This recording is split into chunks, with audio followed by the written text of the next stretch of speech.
ফ্যাসিবাদী রাষ্ট্রকে গণতান্ত্রিক এবং মানবিক রাষ্ট্রে পরিণত করতে প্রয়োজন সংস্কার, তবে দ্রুত সংস্কার শেষে নির্বাচনের কোনো বিকল্প নেই বলে মন্তব্য করেছেন গণ অধিকার পরিষদের সভাপতি নুরুল হক নূর।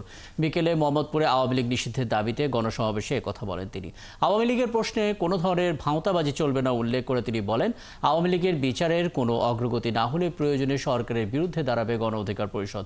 নুরুল হক নূর বলেন, তরুণ সমাজ ফ্যাসিবাদ হটিয়েছে, তাই আগামী দিনের নেতৃত্ব তরুণ সমাজকে দিতে হবে। দেশকে স্থিতিশীল করতে এই মুহূর্তে সরকার এবং প্রশাসনকে সহযোগিতা করার পাশাপাশি সকল রাজনৈতিক দলের মধ্যে ঐক্য ধরে রাখার আহ্বান জানান তিনি।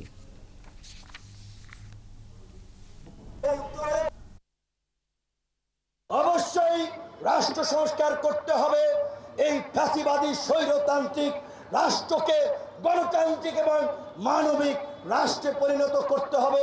দুর্বৃত্তদের রাজনীতির কবর রচনা করে সাধারণ মানুষ, আম জনতা যেন নেতৃত্বে আসতে পারে, নির্বাচন করতে পারে, জনকল্যাণে কাজ করতে পারে, সেই পরিবেশ নিশ্চিত করতে হবে। পাশাপাশি অনির্বাচিত সরকার বেশি দিন দেশে থাকলে বিনিয়োগ, নিরাপত্তা অনেক দিক থেকেই ক্ষতিগ্রস্ত হওয়ার শঙ্কা আছে। সেই জায়গা থেকে সংস্কারের পাশাপাশি জন আকাঙ্ক্ষা পূরণের পাশাপাশি আমাদেরকে একটা নির্বাচনের দিকেও যেতে হবে।